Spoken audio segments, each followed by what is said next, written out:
누가복음 7장 11절로 17절을 통하여서 울지 말라 하는 내용으로 함께 은혜를 받아 누리도록 하겠습니다. 누가복음 7장 11절로 17절은 예수님께서 나인성이 한 과부의 아들을 죽음에서 다시 살리신 사건을 기록하고 있습니다. 이 이야기는 단순한 기적을 넘어 예수 그리스도의 인성과 신성을 증거하고 있다는 것을 우리는 먼저 숙지하고 은혜로 받아야 될 줄로 압니다. 그리고 예수님을 통해 하나님이 인류를 향해 펼치신 구속의 드라마 속의 한 장면을 생생하게 이 성경에 기록하여 보여주고 있다, 이렇게 이해하시면 좋겠습니다. 우리의 삶 속에서 죽음만큼 무겁고 절망적이면서 슬프게 여기는 순간은 없을 것입니다. 그래서 많은 사람들이 죽음을 두려워하고 죽음의 이별을 아쉬워하며 슬퍼하기도 합니다. 특히 오늘 본문에 등장하는 과부는 아들을 잃음으로써 생계와 희망마저 잃은 처지가 되어 있었습니다. 그런데 바로 그 절망의 순간에 예수님이 찾아오셨습니다. 이 장면은 단순히 2000년 전의 이야기가 아니라 오늘 우리 삶 속에서 예수님이 여전히 우리를 찾으시고 우리와 함께 하시는 구원의 증거를 보여주시기도 하는 장면입니다. 그러면 예수님은 어떤 분이시기에 죽음 앞에서도 소망을 주시는 것일까? 이 질문에 답하며 그리고 그분이 우리에게 어떤 구원의 은혜를 주시는가 하는가에 대하여 우리 깊이 숙고해야 될 줄로 압니다. 우리 예수 그리스도는 절망 속에서도 우리를 찾아주시는 생명의 주님이십니다. 성도 여러분, 여러분의 삶 속에서 어떤 일로 눈물을 흘려본 일이 있는지 한번 생각해 보시기 바랍니다. 가족의 상실, 경제적인 어려움, 건강의 위기, 또 여러 가지 사람과의 관계 등에서 아마 마음 아파하고 슬퍼하고 괴로워하는 이런 상황들이 있었을 줄로 압니다. 그러나 어떤 상황이라도 예수님은 우리의 고통을 아시고 우리에게 항상 연민을 가지고 다가오신다는 것입니다. 그분은 우리의 눈물을 외면하지 않으십니다. 예수님의 인성은 구원의 첫걸음이기 때문입니다. 그분은 우리의 아픔을 아시고 우리를 위해 십자가에서 고난을 감당하신 구원자이십니다. 그 예수님께서 나인성에 가까이 이르셨을 때 이미 남편을 잃고 이제는 외아들마저 잃었으니 그 슬픔은 이루 말할 수 없는 절망과 슬픔에 빠져 장례하는 한 과부를 보시게 됩니다. 이 과부에게는 더 이상 기대할 것도 없고 의지할 것도 없는 상태에 놓여 있었습니다. 이런 절망의 행렬에 예수님이 가까이 다가오셨다고 성경은 증거합니다. 그 절망과 슬픔의 광경을 목격하신 우리의 구원자 예수 그리스도께서는 그들의 아픔과 슬픔을 외면하지 않으시고 다가오셨습니다. 13절 말씀을 보시겠습니다. 주께서 과부를 보시고 불쌍히 여기사 이르시되 울지 말라 하시고 말씀하십니다. 여기서 불쌍히 여기다라는 표현은 내면적인 연민, 즉 가슴 깊은 곳에서부터 우러나온 동정을 의미합니다. 예수님은 과부의 고통을 보시고 마음이 움직이셨습니다. 이는 예수님의 완전한 인성을 보여주십니다. 다시 말하면 우리와 같은 인간의 성품을 말씀합니다. 예수님은 우리의 고통과 슬픔을 또한 아시는 분이십니다. 예수님은 단순히 하늘에 계셔가지고 명령만 하시는 그런 하나님이 아니라 인간의 몸을 입으시고 우리의 아픔을 직접 느끼시는 분이십니다. 과부의 눈물을 보시고 울지 말라고 말씀하신 그것은 단순한 위로가 아니라 예수님의 가슴으로부터 우러나오는 그러한 연민의 동정의 말씀이라는 것입니다. 이 짧은 말씀 안에는 단순히 눈물을 그치라는 위로를 넘어 더 깊고 놀라운 하나님의 사랑과 은혜가 담겨져 있습니다. 이는 하나님께서 인간의 죽음과 고통의 현실을 아시고 그 가운데로 다가오신 성육신하신 예수 그리스도의 목적을 보여주시기도 합니다. 하나님은 멀리 계시지 않습니다. 우리 인생의 장래 행렬, 절망과 눈물의 골짜기 가운데 친히 찾아오시는 분이십니다. 이것이 성육신의 본질입니다. 사랑하는 성도 여러분, 예수님께서 이 땅에 성육신하여 오신 목적이 무엇이라고 생각하십니까? 바로 우리 죄와 사망의 권세에서 구원하시기 위함입니다. 또한 죄로 인해 영원한 죽음에 처할 수밖에 없었던 우리에게 예수님은 친히 인간의 몸을 입고 오셔서 우리의 죄를 대신 지시고 십자가에 죽으셨습니다. 그리고 부활하심으로 사망을 이기시고 우리에게 영원한 생명의 길을 열어주시기도 하셨습니다.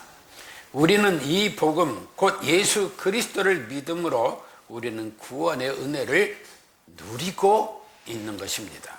그러므로 나인성 과부의 죽은 아들이 살아난 것은 예수님의 신성과 인성을 가지신 구원자로 오셨음을 분명하게 보여주시기도 하는 것입니다. 예수님은 죽은 아들의 관에 손을 대시며 청년아 내가 내게 말하노니 일어나라 라고 명령하셨습니다. 놀랍게도 죽었던 청년이 일어나 말하기 시작합니다. 여러분, 죽은 자가 말을 알아듣고 일어났다. 이해가 되세요? 죽은 사람이 말을 알아들어요?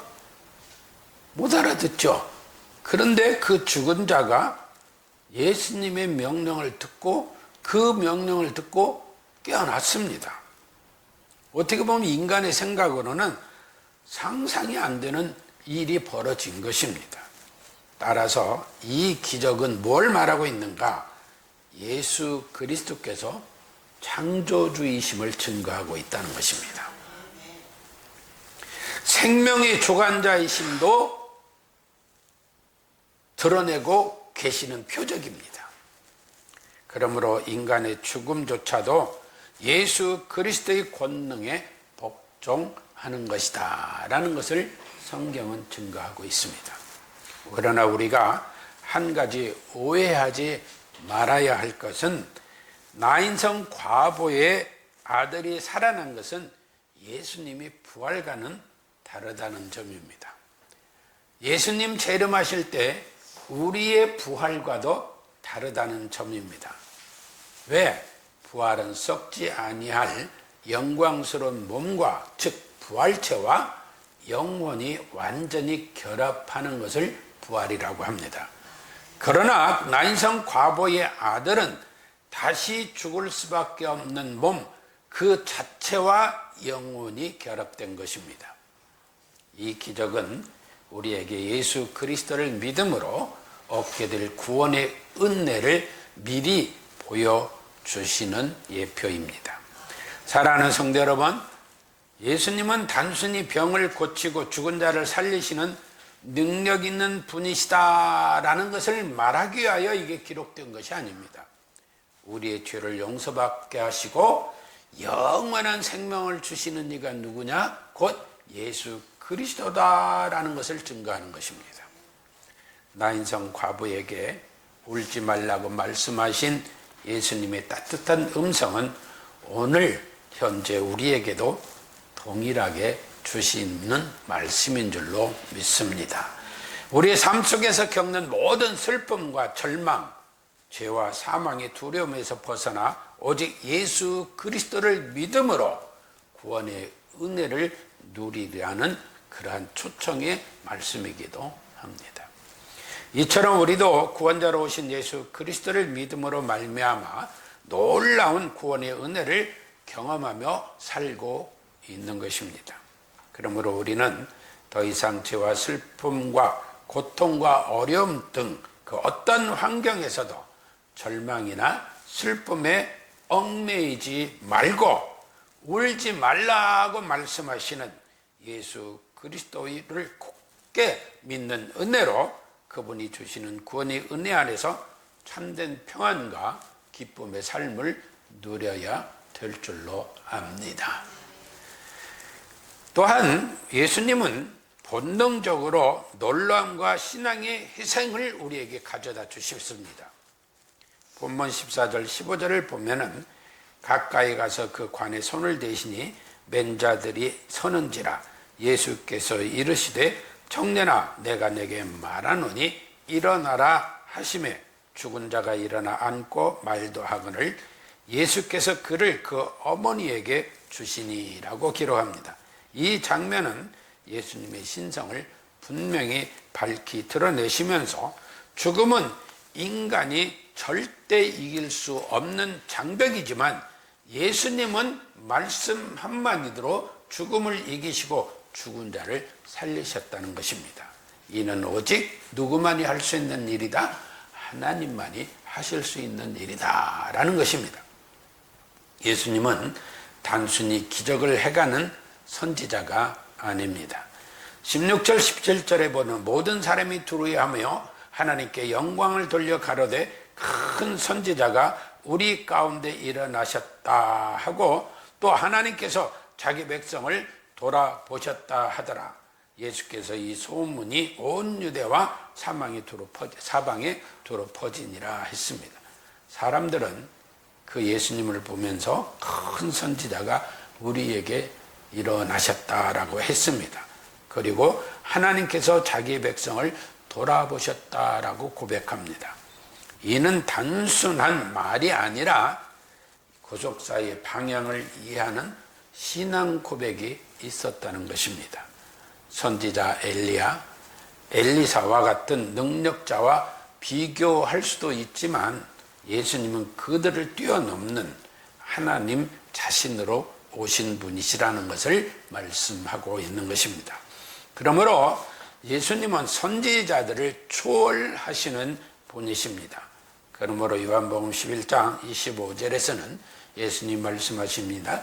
나는 부활이요 생명이니 나를 믿는 자는 죽어도 살겠고 살아서 나를 믿는 자는 영원히 죽지 아니하리니 내가 이것을 믿느냐라고 말씀합니다.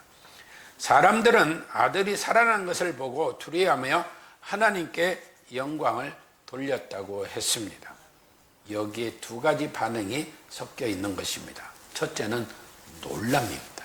놀랬다는 거예요. 왜? 이는 이 기적 자체에 대한 본능적인 놀람도 있지만 외적인 감탄입니다. 이것만으로 우리가 참된 믿음에 이르지를 못합니다. 왜? 그래 기적이 일어났어 하고 놀라는 것만.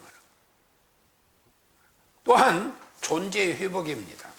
예수님께서 청년에게 일어나라고 하시자 그는 말을 하며 살아났다고 했습니다. 이 장면은 단순한 육체적 소생이 아니라 말씀과 함께 살아는 존재로의 회복, 그 몸 그 자체, 그 청년의 존재가 회복됐다는 거예요. 죽었던 자가 말씀으로 일어날 수 있게 된 것, 이것은 존재의 회복입니다. 단지 기적을 보고 놀라는 것으로 끝난 것이 아니라 그 기적 속에서 말씀을 듣고 반응하는 것, 이것이 바로 다른 잠에서 깨어난 자의 모습이다 해서 존재의 회복이라는 겁니다. 또한 나인성 과부의 슬픔에 함께했던 사람들로 하여금 예수님이 어떤 분이시며 어떤 일을 하시는가를 고백하게 한 말씀이기도 합니다. 그리고 나인성의 기적은 예수님의 부활의 예표라고 말씀드렸습니다. 예수님은 십자가에 죽으시고 부활하심으로써 죽음의 권세를 깨뜨리셨습니다. 이 부활의 권능은 예수님의 신성을 증거하면서 우리에게 영원한 생명을 약속하기도 합니다. 성도 여러분, 우리의 구원은 예수님의 신성에서 비롯됩니다. 그분은 죽음을 이기시고 영원한 생명을 주시는 전능하신 하나님이십니다. 그러므로 예수 그리스도가 믿어지는 은혜로 말미암아 영원한 생명을 얻고 하나님의 자녀로서 이 땅에서 하나님의 은혜의 삶을 누려야 될 줄로 믿습니다. 또한 우리 예수 그리스도는 절망을 소망으로 바꾸어 주시는 분이십니다. 나인성 과부에게 다가오신 예수님, 그 예수님은 멀리 계시지 않으셨음과 같이 지금도 우리 안에 내주하고 계시는 줄로 믿습니다. 지금도 우리 안에 내주하고 계시는 줄로 믿습니다. 예수님의 인성과 신성은 우리를 구원하시는 완전한 구원의 근거입니다. 나인성의 과부는 아들을 잃음으로써 모든 것을 잃었습니다. 당시 과부는 아들이 죽음으로 생계는 물론 모든 소망이 끊어졌습니다. 그러지 않겠어요? 남편도 없죠. 사람들한테 냉대도 받고 냉소 속에서 살아올 수도 있었지만 그는 열심히 하나님을 섬기며 오직 아들 하나만을 바라보면서 사람들에게 덕을 끼치며 살아왔습니다. 그걸 어떻게 알 수 있느냐? 많은 사람들이 장례 행렬에 함께 참여한 것을 알 수 있는 거예요. 그렇지만 이 여인에게 그 외아들마저 잃었으니 무슨 소망이 있겠어요? 소망이 다 끊어진 겁니다. 모든 소망이 사라졌어요. 그러므로 그녀의 삶은 절망 그 자체였을 것입니다. 장례 행렬이 나가면서 발걸음이 떨어졌겠어요? 자기 의지로 걸어갈 수 있었겠어요? 우리가 말하는 정말 정신없이 그냥 걸음을 옮기고 있었을 것입니다. 하지만 예수님은 그 절망과 슬픔에 처해 있는 과부에게 다가오셔서 그녀의 아들을 살리시고 그녀의 삶을 소망으로 바꾸어 주셨습니다. 오늘 15절은 이렇게 얘기를 합니다. 예수께서 그를 그 어머니에게 주시니 이는 단순한 아들을 돌려준 사건이 아니라 하나님의 구원이 그녀의 삶을 완전히 회복시켜 주셨음을 말씀하고 있습니다. 그녀의 삶을 완전히 회복시켜 주셨음을 증거하고 있습니다. 이 장면은 예수님의 구원 사역의 상징이기도 합니다. 예수님은 우리의 죄와 죽음의 절망 속으로 들어오셔서 십자가의 부활을 통해 우리를 소망으로 인도하시기도 하셨습니다. 로마서 5장 8절은 이렇게 증거합니다. 우리가 아직 죄인 되었을 때에 그리스도께서 우리를 위하여 죽으심으로 하나님께서 우리에 대한 자기의 사랑을 확증하셨느니라. 아멘. 예수님의 인성은 우리의 고통을 아시고 예수님의 신성은 그 고통을 이기십니다. 그리고 이 두 가지가 합쳐져 우리에게 완전한 구원을 주시는 분이십니다. 그러므로 예수 그리스도의 인성과 신성 그 어느 하나라도 부정하는 사람을 우리가 이단시 여기고 배척하는 것입니다. 성도 여러분, 여러분의 삶에 어떤 절망이 있은 일이 있습니까? 때로는 어려운 일도 있고 감당할 수 없는 일도 당하고 때로는 슬픈 일도 당하고 때로는 아픈 일도 당하고 때로는 억울한 일도 당할 때도 있을 것입니다. 그러나 예수님은 그 어떠한 절망이 있으래도 그 속으로 들어오셔서 우리에게 소망을 주시는 분이신 줄로 믿습니다. 그분은 우리의 죄를 용서하시고 죽음의 권세를 깨뜨리시며 영원한 생명을 주신 분이십니다. 나인성의 기적은 예수님의 구원이 단지 육적이고 영적이고 이걸 분리해서 그것으로 그치지 않고 우리의 삶 전체를 회복시키고 구원의 주심을 증거해주고 계신다는 점입니다. 사랑하는 성도 여러분, 오늘 나인성의 과부를 통해 우리는 예수님의 인성과 신성을 보았습니다.